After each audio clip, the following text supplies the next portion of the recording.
Welcome to the Deep Dive. We're here to cut through the noise and get you truly well-informed. That's the goal. And today, we're diving into yesterday's Major League Baseball action. What a slate of games. We saw pretty much everything. Oh, yeah. Some real nail-biters, some blowouts, really captivating stuff across the board. Exactly. So our mission here is to go a bit deeper than just the scores. We want to dissect those key moments, look at the strategy, Right. Uncover the stories behind the games. Think of this as your shortcut to really understanding what went down and, maybe more importantly, why it matters. Perfect. We've taken a good hard look at the whole MLB landscape from yesterday. Pulled out the crucial stuff. So you get the full picture without having to watch every single pitch. Let's jump right in. How about we start with the Cleveland Guardians and the Miami Marlins? Okay, yeah. That one finished 9-4 for the Guardians. And look, it wasn't just a win. It felt like a real statement from Cleveland. A statement about their offense, right? Because they didn't just win. They really put runs on the board consistently.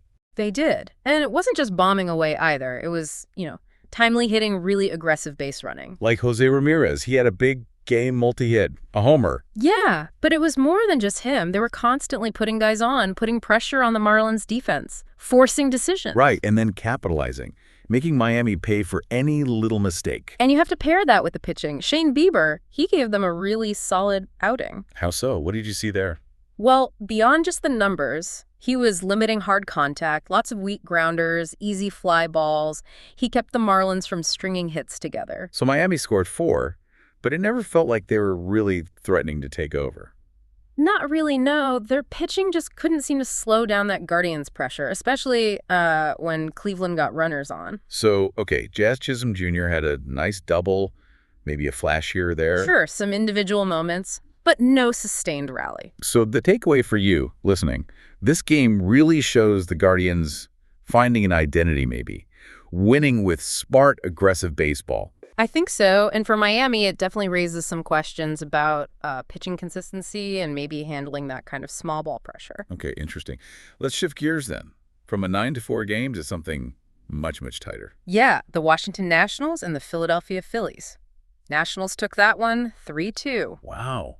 Talk about a pitcher's duel. Exactly. Low scoring, great pitching, really sharp defense from both teams. It was tense. What stood out for the Nats? How did they pull that off against that Phillies lineup? Well, their pitching, particularly the bullpen, was just outstanding. They really attacked the Phillies hitters. Didn't give them anything easy. Not at all. They mixed pitches well, got ahead in counts, limited the walks, just didn't let Philly build any momentum. And the Nats offense obviously didn't score much, but enough. Right. Opportunistic is the word. A couple of key hits, maybe took advantage of a misplay. It was about when they got their hits, not how many. Okay. And on the Philly side, Zach Wheeler pitched well, I assume. Oh, yeah. Wheeler was great. Kept them in the game for sure. But the bats just went quiet, which is unusual for them. Pretty much. Relatively cold. It kind of highlights that question, what happens when your big guns aren't firing? They maybe needed a different way to score. Situational hitting. Yeah, exactly. Especially when a team pitches around your main threats successfully. So, the big picture here. Nationals show some real grit, winning without a big offensive day. Definitely resilience. And for the Phillies, it's a reminder, maybe, that even great pitching needs some run support. Can't win 0-0. True enough. Okay, next up, a rivalry game. Atlanta Braves and New York Mets. Always fun. And this one delivered. Braves won 4-3, but it was a real back-and-forth affair. Lead changes. Drama. Oh, yeah. All of it. Kept you hooked right till the end. What powered the Braves? I'd say their depth offensively. Yes, Ronald Acuna Jr. had a big hit, but it was the whole lineup chipping in.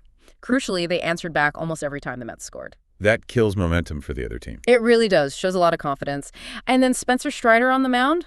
He battled. Didn't have his best stuff maybe, but grinded through it. Something like that. He made pitches when he had to, and then the bullpen came in and slammed the door late. Really crucial. And the Mets. They scored 3, so there were signs of life. For sure. Pete Alonso hit one out, a monster shot. But they just couldn't string enough hits together consistently, especially against that Braves bullpen. And their starter, Justin Verlander. Pitched pretty well overall, actually, but there was one critical moment, maybe one inning where he faltered and the Braves jumped on it. That was the difference. So this game, it kind of highlights the intensity of that NL East race, right? Absolutely. And it shows the Braves' knack for winning these tight, high-stakes games. For the Mets, Maybe some concerns about consistency against the really top teams. Makes sense. Okay, let's head over to the American League. Detroit Tigers and the Minnesota Twins. Another close one. Yep, Tigers took it 4-3. Very similar themes here. Strong pitching, timely hitting, deciding things. Who stood out for Detroit? Well, Eduardo Rodriguez had a really solid start. Kept the Twins off balance. And their bullpen held up again. And the offense. Efficient? Maybe. Yeah, efficient is a good word. They didn't blow the doors off, but they capitalized on their chances. Javier Baez had a key RBI, but it felt more like patience, taking what the Twins gave them. Okay. And for Minnesota, sounds like a tough loss if their pitching was good. It probably was. Pablo Lopez pitched well, certainly well enough to win most nights. But the offense just couldn't quite get it done. Right. Struggled to get the big hit, especially with runners on. Byron Buxton hit a solo homer, which was great. But you need more than solo shots usually. Exactly. They just couldn't match the Tigers' clutch hitting in those key moments. So for you listening, this win is a nice boost for the Tigers, yeah. Shows they can hang in these tight ones. Definitely. Leaning on pitching and smart offense. For the Twins, probably back to the drawing board a bit on offensive consistency. Need to cash in those chances. Okay, let's move out west. Arizona Diamondbacks and the Colorado Rockies. This one, not so close. No, not at all. D-backs won big, 8-2. Just a dominant performance, really. How'd they do it? Just offense going wild. Pretty much. The offense just exploded. Corbin Carroll having an amazing season, multiple hits, scored runs. Putting pressure on right away. Yep. Christian Walker drove in a bunch of runs, too. They're just relentless. And then you had Zach Gallen on the mound. Who's dealing? Absolutely. Textbook, strong start.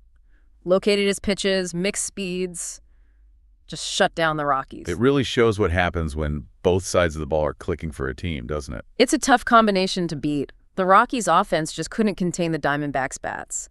Nolan Jones hit a homer for Colorado, a little spark. But way too little, way too late. Exactly. So the takeaway is pretty clear. Arizona's offense is legit. Their pitching is solid. For Colorado, well, they need work on both sides. Pitching depth, offensive consistency. Got it. Okay, one more game to cover. Pittsburgh Pirates and the Chicago Cubs. Back to the tight ones. Yep, another nail-biter. Pirates won 3-2.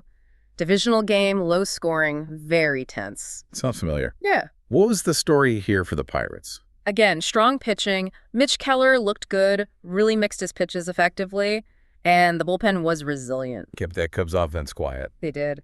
And the Pirates offense, like the Nationals earlier, just found a way. Opportunistic. Got the key hits when they absolutely needed them. Brian Reynolds with the big game winner. And the Cubs. Sounds like another case of good pitching let down by the bats. Pretty much sums it up. Justin Steele pitched well enough to win, definitely. But the offense couldn't deliver. Struggled for consistency. Dansby Swanson had a key RBI, but overall, just couldn't string hits together, left guy stranded. It's a recurring theme today, isn't it? It really is. So for the Pirates, a good divisional win, show some grit. Yeah, a real morale booster. For the Cubs, probably some frustration there, looking for ways to make that offense click more reliably. So wrapping up yesterday's action, what a mix. It really was. You had the Guardians showing that methodical offense, the Nats and Tigers grinding out wins. That intense Braves-Mets rivalry game. Right. The D-backs showing off their firepower, the Pirates proving their resilience. Each game had its own flavor. And these aren't just, single results. They feed into the bigger story of the season, don't they? Absolutely. They show strengths, expose weaknesses. They shift things, even if just slightly, in the standings and in how we perceive these teams. Some teams probably feel pretty good after yesterday, building momentum. And others maybe got a wake-up call. Areas they know they need to fix. Every game matters in that long season. Which kind of leads to a final thought for you to chew on. We see these games day in, day out. All this effort, skill, drama. Like little snapshots. How do all these individual moments, these daily battles, add up to define a team's character over 162 games? What does the kind of drama we saw yesterday tell us about what it really takes, the adaptability, the mental toughness to succeed over the long haul? That's a great question. It's not just about talent, is it? It's about navigating that grind day after day. Fascinating stuff. Indeed it is. We'll keep tracking it all for you. Looking forward to it.